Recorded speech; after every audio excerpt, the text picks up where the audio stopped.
All right, hey everybody, 10 Tampa Bay Chief Meteorologist Bobby Deskins. I know everybody's going through a lot right now, and then on top of all that, you're hearing about the chance for another system in the Gulf of Mexico. Let me say this. There is a chance. It's too far out right now. We're thinking middle of the week, maybe the end of the week, with some kind of impact potentially next weekend, a week from today maybe. Nothing I've seen right now looks as bad as what we've just been through. Okay, so just look at it that way. Can't be 100% sure about that, but just looking at the modeling. And I wanted to kind of get that out there right now and calm a little bit of those nerves because I see a lot of stuff on the internet like, we could do this again. And I don't think so, but we do have to watch. It's that time of year and we're in an active period. Okay, so let's talk about what we have going on right now. And we actually do all together have quite a bit going on. So let me take you to the big picture here. This is all that's going on out there. And essentially we have several named storms. All right. We've got TD12 out here, Isaac, and then we've got another one here. And the area of concern that we're watching is over here in the Western Caribbean yet again. And the data's coming in right now. You can see there's still not a lot there right now. Okay. So there's technically not a ton to be worried about right now. Let's get over to the models real fast. All right. So here we are. This is what the Hurricane Center has. We've got Isaac way up here. All right. Isaac's going out that way. We don't have to worry. Joyce is doing this. We don't have to worry about that. This is TD12. Probably going to do that too. We've got another one coming off that has a small chance. Not worried about any of those. All right. This is the area that we're going to watch. This is the area that we typically watch this time of year. There's something called the Central American Gyre, and it's basically a low pressure system that kind of sits here, and you get a lot of storminess in here. All right. That area typically forms, is there, right? And then sometimes stuff drifts out of that. That's exactly what happened with Helene. And now it's looking like that might happen again. So let's just start with the forecast models. This is the GFS.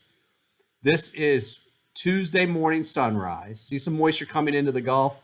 First of all, the GFS has a low here, but it's actually looking at a second low down here doing more than anything else, okay? So here we go. That low in the Western Gulf goes towards Texas. See this one is coming out right here in between Cuba and the Yucatan, right? That's that. That goes up to the north. There we are Saturday, a week from yesterday, right? And then it tries to kind of meander it and put it up into Mississippi, Alabama, somewhere. All right? That does not, I mean, we get rain here in Tampa. We don't get what we just saw. Okay? That's okay. Let's do the European forecast model. European brings a lot of moisture here. Essentially, what both of these models have is a boundary sitting in here, right? And eventually it's going to stall. And so it puts a lot of moisture all along that boundary. And then when you get moisture along that boundary in tropical season, you start watching the tail ends of those boundaries for things to develop, okay? So this here is Tuesday night. This is Wednesday night. This is Thursday night. Here we go, Friday night, and now you can see it's trying to put a little bit of moisture here. Again, nothing organized. And then we go out to Sunday night. It's still got a low there. We get some rain. This is Monday morning. You can see whatever's there drifts to the east into Florida. But guys, this is not what we just saw. And this is going to change, okay? All of what I'm showing you is going to change. So even if we did get that, look at these winds in the teens, and that's it. All right, that's going to change. Here's a better way to look at it. These are the ensembles of the GFS. By the time we get out towards Saturday night, Sunday morning, you see all these circles. This shows that it thinks there's some lower pressure sitting here. Nothing major at that point. And then watch as I put it into motion, you can see them drift to the northeast, right?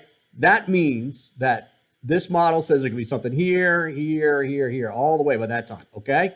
So when you see on the internet, like, hey, we're going to have another hurricane next week, not necessarily at all. We're just looking at the possibility of more low pressures, and we don't know exactly what that would look like. Here's the European version of that.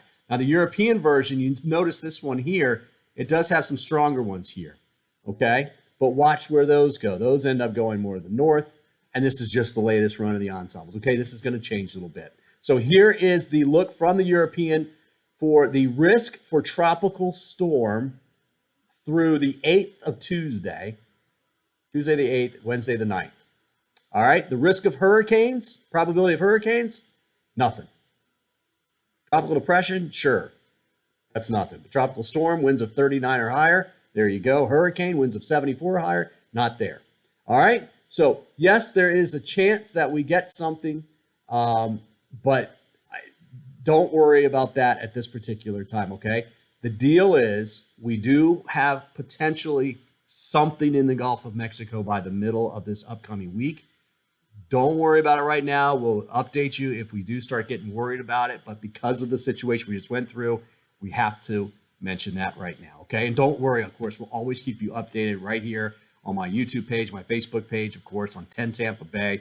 We'll have extra shows all this week to kind of help you understand what's going on in our community right now, where you can help, what the rules are, how they're opening things back up.